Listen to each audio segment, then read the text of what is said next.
Welcome to Manager Tools. Today's cast, Hiring is Not an HR Process, Chapter 2, Part 1. The questions this cast answers are, how can I improve my ability to hire? Do I have to follow my company's standards? And how can I hire someone who doesn't meet our requirements? For answers to these questions and more, keep listening. Hey folks, if you're in Australia and you've been thinking about bringing Manager Tools to your organization, please know we'll be in Australia at the end of April and beginning of May 2023. Now, we'd normally charge travel costs when we come overseas to a location such as this. However, we'll already be there with another client as well as a public event. What that means is you can book us for a normal overseas rate and no travel included. It's a great deal. If you'd like to have us come on site to your organization, send an email to Maggie at manager-tools.com, and she'll talk to you about how to bring us in to your organization. This is Chapter 2 of our series, Hiring is Not an HR Process. And we're continuing this series, having started it quite some time ago, in December of 2021. So for those of you that are just joining us for Part 2, starting today, for the next few weeks, I should say, you may want to go back to our cast, Hiring is Not an HR Process, Chapter 1, that came out in December 2021. Mm-hmm. Now, the reason we're back with this topic is we've gotten lots of requests to explain more the specific actions managers can take in response to the fact that hiring is not an HR process. And the thing is, many managers assume there's a standard process for hiring, and because they assume this process exists, they assume they must follow it, even when the process doesn't work for them. But it's important to realize, one of the things we're going to talk about today, the fact that many of the rules that we're told to follow were instituted when the talent market was full of candidates. What that means is, when it's a candidates market, the rules, they need changing. And we may be in organizations right now where we're stuck with too restrictive processes preventing us from bringing in talent that we need right now. So the crux of all of it is the fact that effective managers know which rules must be followed and which rules can be bent. So if we do it right, we can work within our processes to bring in good hires, even though we're not sticking to the HR process. Even some rules could be broken. Right. If you do it correctly. Even your interpretation of a rule could be adapted. Your interpretation of a rule could be different than HR's interpretation of a rule. And this is a really interesting time to be recording this cast because the talent market was really tight a couple months ago. I think that's about to shift a little bit into maybe there might in some industries be people entering the talent market. So you may be listening to this years from now. You could be listening to it right as it's coming out. Bear in mind that we've talked about HR versus hiring and hiring managers' responsibility in that environment. So today, we're going to talk about the fact that corporate rules are kind of like laws. Mm-hmm. Hiring rules are ripe to be bent. You really should start hiring by creating your own bench. Learn the hiring requirements. Gather your own resumes from out there in the universe. Conduct your own screening interviews. Interview while you're negotiating with HR, because HR's processes take a long time. Yep. Keep your boss informed and appraised. Not asking for approval, and present an ideal future employee to the system, and you may be rewarded with an ideal team member. Exactly. So that's what we're going to cover in the course of these parts here for Chapter 2. And this is something that I really love, is the idea that hiring rules are ripe to be bent. I have in my career spent some time bending some rules and found that I both enjoy it and sometimes it is very successful. Yeah. That's the thing. Yeah, I think that we get an idea in our heads that this is the rule and it must be followed.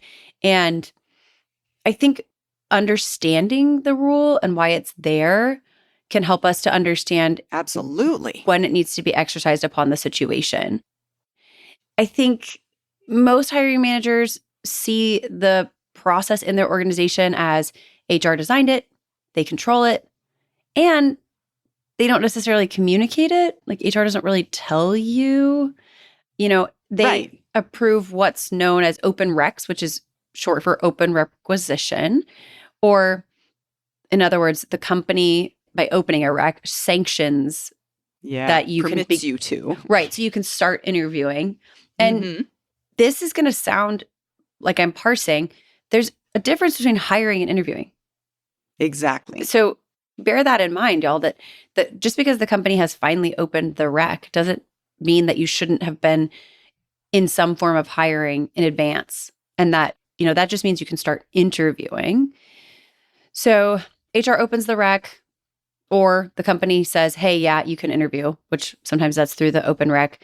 And you can do that as well as ask for approval to offer a candidate or ask HR to make an offer to a candidate.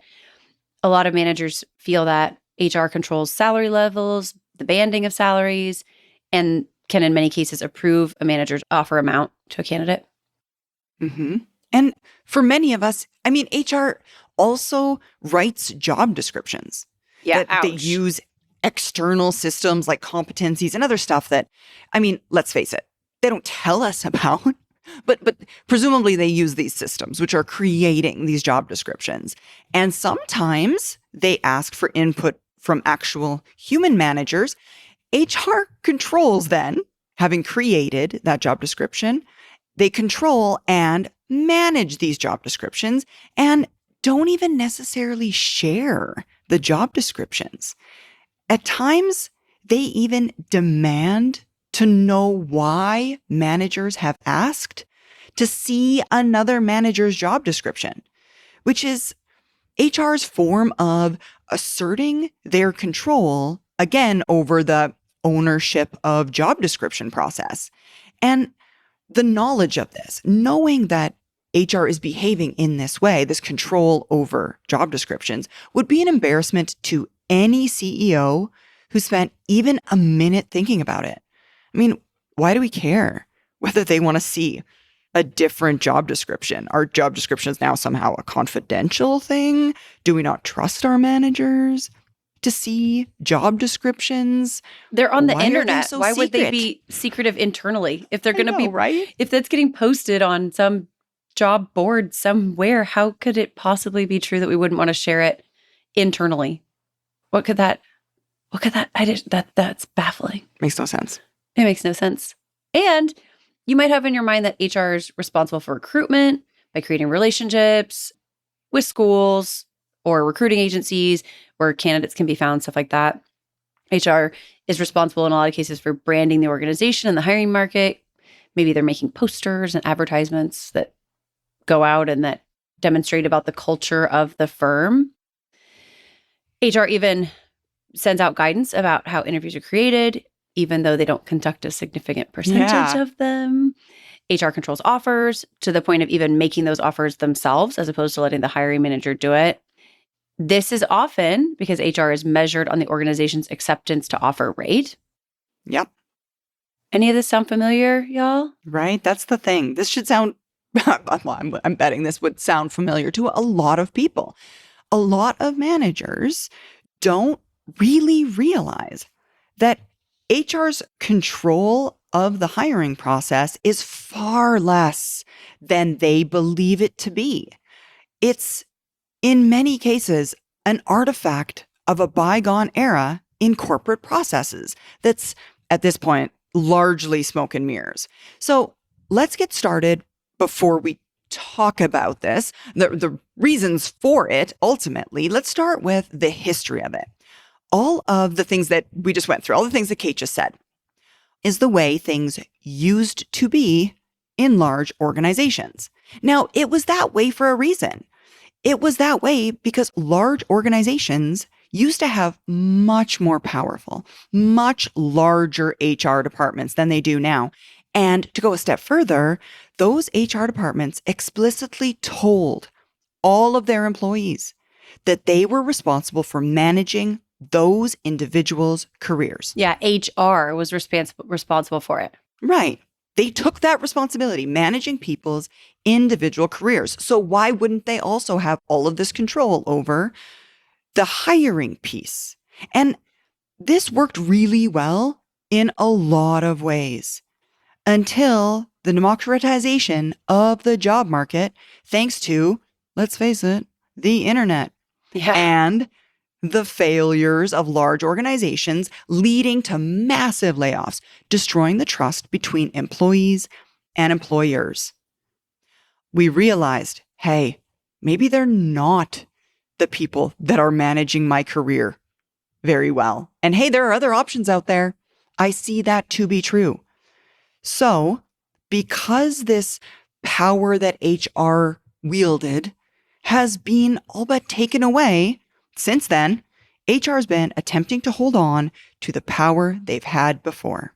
Sure. Yeah, we're just it's very human to want to stick with the processes that we were in before, right? It's like we did it this way before. It's easier. Change hurts. Yeah, we did it this way before. It worked, except it didn't really work. And I'm not suggesting that there was any, I don't know, negative intent in those. Yeah, there was no maliciousness right in the lead up to it. Absolutely not. Right. And honestly, it's a little bit of a conflict of interest when you think about it that way, of like the organization hires and like the organization hires HR and HR is part of the organization for them to manage people's careers when in fact their obligation is to the organization. Yeah. Maybe that's a conflict of interest. So I do think that it's a great thing that we have the internet now telling us, what people's salaries are to an extent, at least bands and things like that, so that we have more information. Information is really important, really useful. And let's be honest, the person who's best to manage your career is yourself, not HR or, somebody in HR. And HR has been trying to hold on to this power because that's what it was before. And that's really cool. And that sounds great. Mm-hmm. The thing is, for most HR organizations, this like clutching at the power mm-hmm. is achieved through benign neglect of most managers. Mm-hmm. Like, I don't, it's managers saying things or thinking to themselves or behaving as if, hey, I don't want to have to create my own hiring sources and go out and interview tons of people. And yeah, I don't want to go on campus and talk to people. And the fear of HR power brought on when they act as if they have the power of the executive whom they support, which they don't. Which they don't. Exactly. Yeah, HR doesn't have that power. So we've got this twofold kind of thing here. Like hiring managers don't want to do all the work necessary. And we're afraid. HR is intimidating. Yeah, that they do have that power and that they are the boss of us. And we want them to do some parts of being the boss of us, but we don't actually want them to be the boss of us. That's the thing. I keep saying we as if you and I feel this way, which would be, that's a bit misleading. That's not how we feel. That's totally it, right? We, being managers, are happy to give up some of the responsibilities, but we're not happy accepting all of them.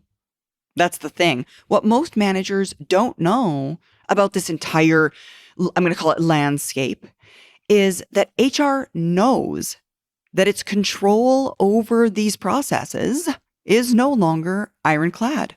They know that the talent landscape and the contract between employers and employees has changed, which makes it obvious that they need to keep that control. And they also know managers think wrongly, as we just talked about, that HR is in fact in control. It's kind of in my brain like the equivalent of fake it till you make it for HR. They're acting like they have the control. And we, in many cases, being managers, don't know a whole ton better, which means that we go along with it and therefore they end up having the control. That's totally valid. And the thing is, the original reason for that need for them to be controlling, right? The idea that like, hey, you're going to help me manage my career, and so therefore you should have some control. Yeah. That has been removed. That's not there anymore. And instead now we've given them that power through our own behavior. Exactly. So the original reason for that is gone. So in fact, that power is not necessarily there. Now, if you give it up, they'll take it. Yo, totally. Absolutely. But you don't have to give it up, y'all. You don't have to say, HR, do whatever. Yeah, You know, whatever you like. I'll follow all your go rules. do It's these fine. things. Yeah, you don't. Really, seriously. HR's hiring processes are ripe to be bent. Mm-hmm. As a hiring manager, you have way more ability to depart from the standards than you probably realize. And listen, y'all, some people who are listening to this, you may not have been a manager for a long time, or your organization didn't have big HR or something like that. You may have no idea about HR. That's okay. It's totally fine. Most managers who become hiring managers, their entire experience with interviewing and hiring as candidates. Yeah. And the only way, Not unusual. yeah, that's why we're here. We're here to help you when your experience is from the other side of the table to learn how to behave on this side of the table, which is as the hiring manager, as the person who's interviewing candidates, you have more control than you realize. You can hire faster. You can hire to the same quality. You can do this without crossing any lines that are, shouldn't be crossed.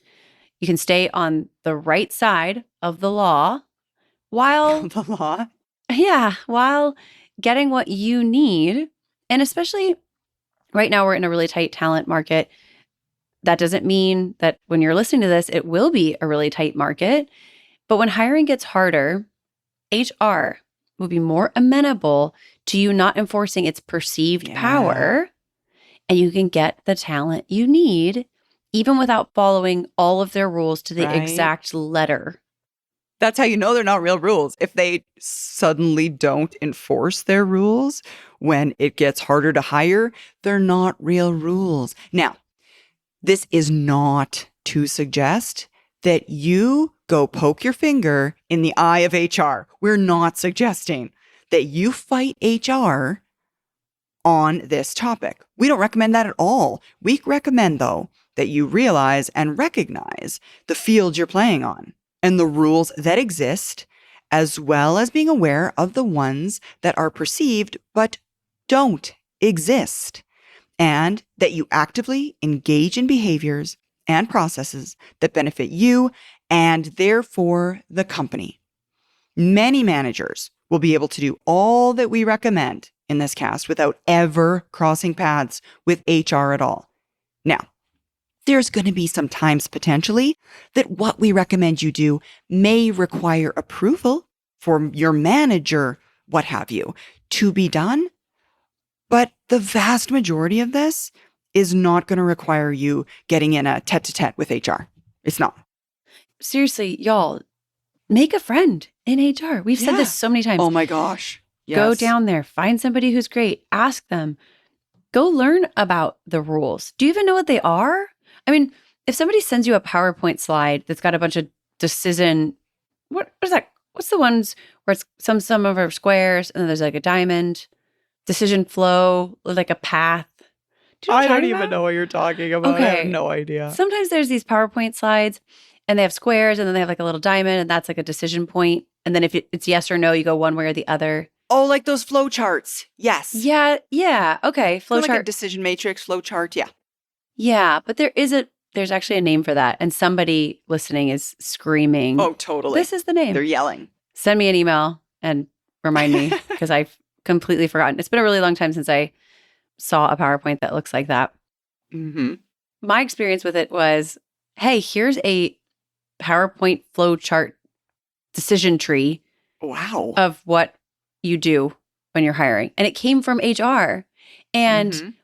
that was supposed to be what I did, except nobody really briefed me on it. It was just like, hey, here's this PowerPoint.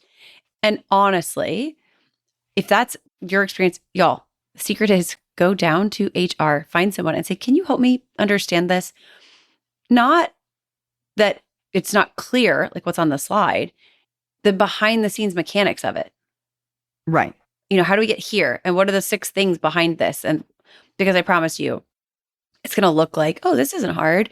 And yeah, I'm not going to lie to y'all. There was a point where, and I don't recommend you do this because we just said, don't fight with HR. There was a point where I said, well, we can do this a lot faster if we just cross out these boxes. And somebody said, yeah, Kate, that's not really how it works. And it turns out it could work that way. It could work. And in fact, but it doesn't. That person is not listening. But if they were, I would say to them, turns out it does work that way sometimes. We tried it. I did try it. That's the and thing. It did work. And it did save me 6 weeks in the process. Crossing out the boxes doesn't fix it. But it doesn't. You can save yourself sometimes exactly. in some steps. Hey, all, Happy New Year. Throughout the year, we host occasionally some effective hiring manager conferences. One of them is coming up in 2 weeks in Austin.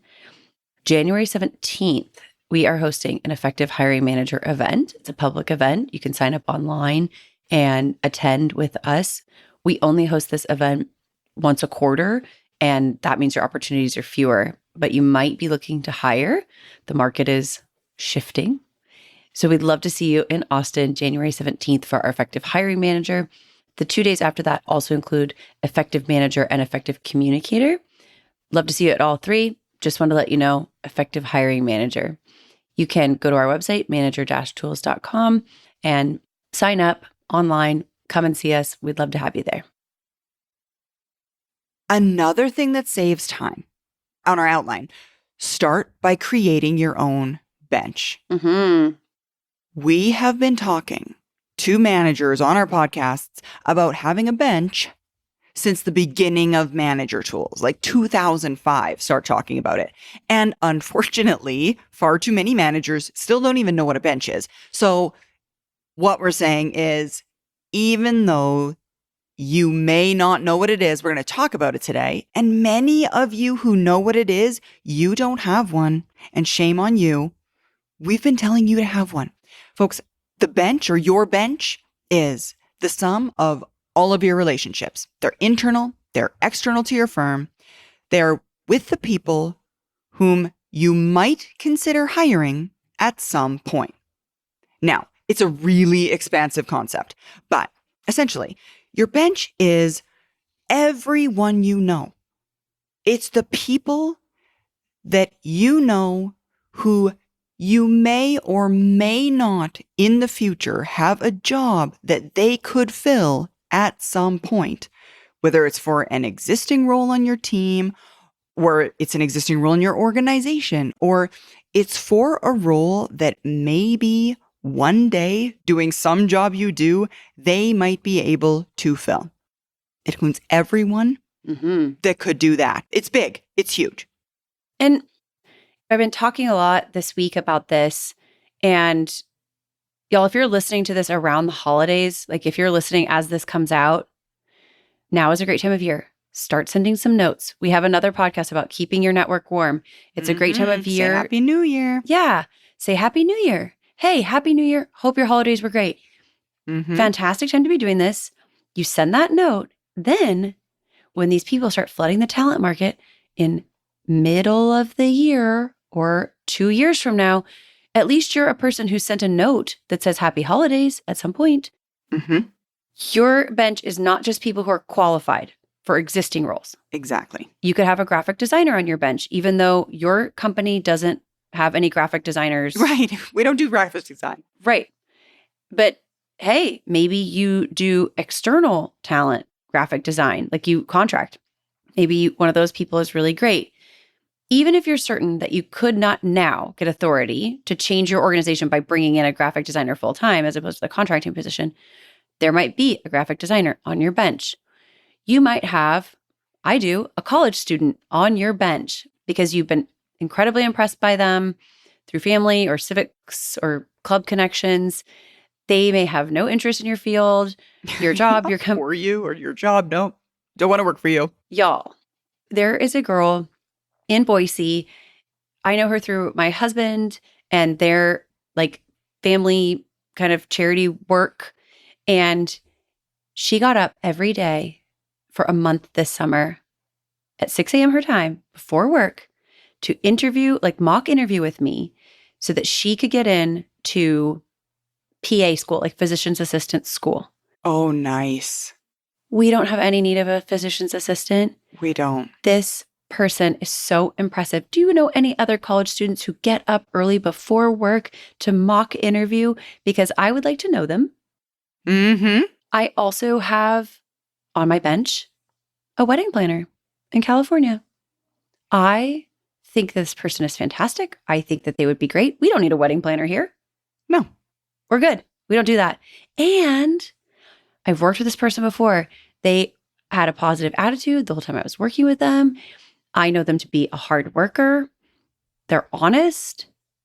I mean, my bench includes those people. I'm thinking of particularly one person who I spoke with like recently who's so smart. We're never going to be able to hire this person. Like, they're a neuroscientist. Guess what?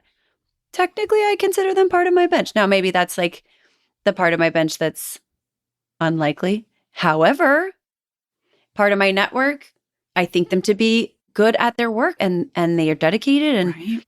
Folks, the rate at which people change jobs now, I mean, it is true that all of us will change our career multiple times in our life. I mean, going back to Kate's example, wedding planner. No, we do not do weddings here. We don't. Do not ask. But also, though, what we do is we plan a lot of large events in hotels. Wedding planners do that. Wedding planners do that exact same thing. Those skills are super helpful doing some of the things we do. We don't need a wedding planner, but their skills are valid skills that we could leverage for a different purpose. Those people on your bench are going to, at some point throughout the term of you knowing them, want to change careers. Yes. You want to be the person that's there when they say, hey, I've been thinking about changing careers. What do you think I should do? Well, come work over here. Come over here. We have this logistics assistant job. Why don't you do that? It's that, right? That's what just happened to us. Of those individuals. Exactly. Yeah, we just hired someone whose job was not be a travel agent. Not to be a travel agent. Not to be a travel agent. But is now a travel agent. Yes, we just hired someone who worked in logistics. You know the great thing about your bench? Your bench is the starting place for taking charge of the hiring process because it's a talent source that HR doesn't control or significantly influence. And you have more data about the people on your bench because you have experience with them. Your friends, people you've worked with in the past, people like you interact with them. You hear them talk about their work. You get a sense of whether they do a good job at their work. Mm-hmm. I've been making jokes about it for the past couple of years because we just hired in the last couple of years 2 of the top people from my personal bench. Mm-hmm. And it's because I have been stalking, and I'm making that's fun. Air quotes, I've been stalking their careers for years. I've been listening to them talk about their work. I've been watching their behavior and other interactions. And I thought, you know what? I think this person could work with us someday, and I would be happy to work with them. And it was based on all of that data I had of their past. I have way more data about how they behave in certain situations than somebody who's come in from some kind of like online resource where we're sourcing candidates. I know more about them. And exactly. Imagine if you're in HR, y'all, HR is happy to have managers who source their own talent. Totally. They have a tough job. Oh my gosh. Are you kidding? They're responsible for their attempting to address the entirety of the organization's hiring needs. I mean, they're often stuck having to review hundreds and hundreds of resumes and cover letters for hundreds and hundreds of open requisitions with variations across the entire thing. I mean, so it's many a skills. Checklist nightmare. Seriously, there's so much that, and they have to interface with some kludgy system where people are submitting their resumes and they have to try and pull that documentation out of it. And it's a nightmare. Their incentives are both organizational, that is, they're tracked on many statistics, and managerials, that is, specific to your opening. So in terms of HR, they would love a little bit of help, yo. Yeah. If you know some people, tell those people to apply and then go to your HR business partner. Again, going back to what Kate said earlier, be friends with an HR person and tell them, hey, I've got these couple people. They've submitted their resumes through the online portal. I'm hoping that when you're reviewing resumes, it'll be a little bit easier. I've already looked at the credentials. Can you make sure these folks get through? This is the other thing too, right? Managers, they say, oh my gosh, HR, they're not nice. Like they're not doing a good job. Or HR, looked at this resume and passed on it because it said Java when I need Python. If you're listening, and I know Java and Python are not the same thing. I just couldn't come up with any other software. So please, I just offended every software engineer who's ever listened to us. And I know there's a lot of y'all out there. So just want to say, HR can't know that there's another language that could be substituted for Python for every job. They just can't know that. No. The breadth of knowledge necessary is astronomical. So please don't complain about the fact that HR doesn't know what they could sub for Python and then also expect them to do everything up to the final interview. Exactly. I mean, how could they not need some help from you? They do. Of course. They need information. They need understanding. You can source your own talent. And not only that, y'all, but if you're working with someone on your bench, you have information that someone who's applying needs. Like, exactly. What about, I don't know, getting their resume in the right format, making sure it includes the right keywords, or that some resumes get thrown out because they're 2 pages, or resumes get thrown out because they got the wrong font or something. I've seen so many things. It's like, oh, these bullets aren't in the right margins. Right. Yo, you've gone too far, by the way, HR. You've gone too far. If that's part of our criteria on the thing, that's too far. Your bench, starting place for taking charge here. HR doesn't control this talent source, but it's also you doing something that benefits HR in helping them to bring in talent that you have information about that they might be good. Exactly. And we'll have more to say about the bench and bench details. But for now, don't just consider your bench. Enlist your team to talk about individuals they know as well, right? The people that you know, plus all of the people that all of the people on your team know is a lot of people. And add those individuals to your list of people that might be right for the team.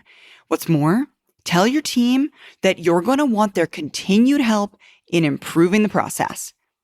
I mean, HR can't do it all. You getting involved helps, but you can't do it all either. You've got an entire team of folks that you can get working in the single direction, working toward a common goal. Let the folks on your team know you're going to be asking them to screen resumes and potentially conduct screening interviews, as well as being involved in and up to the final interview with individuals. The entire team should be involved. It makes every one of them better at every step in the process, as well as making the process better. It's overall team and hiring improvement. Why wouldn't you? If you're a hiring manager in the position of, hey, this is my first round or couple of rounds, or I've only done this a few times from this side of the table, like you're the interviewer rather than the candidate, know that that is normal, and take that thought a step further. For your directs, they don't know how to do this. Bring them along with you in your learnings. Help them by involving them in this process so that they know more while you're there to make sure that it goes well. Because hiring is the single biggest thing that a manager does to create future success in their organization. There's a lot of stuff you do that's really crucial to results and things like that. This is so important, y'all. Some of the people who you hire may outlast you in your organization. Absolutely. And you are genuinely contributing to or detracting from your organization's ability to create results for maybe the next 5 years, 10 years, 15 years. Yeah. This is important stuff. Let's make sure that your team, if any of them ever get promoted to be your peer manager, that they're capable of bringing in people who are just as good as the people you're bringing in because they know this process. Exactly. That's exactly it. We talk about this all the time, Kate. Many of us, when we became managers, weren't trained how to do it. We were not taught how to do it. Yeah. Don't visit that same ill upon the people on your team.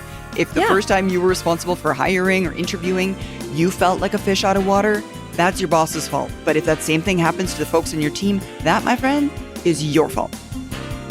That's all for this week, folks. Come back next week with part 2 of this series.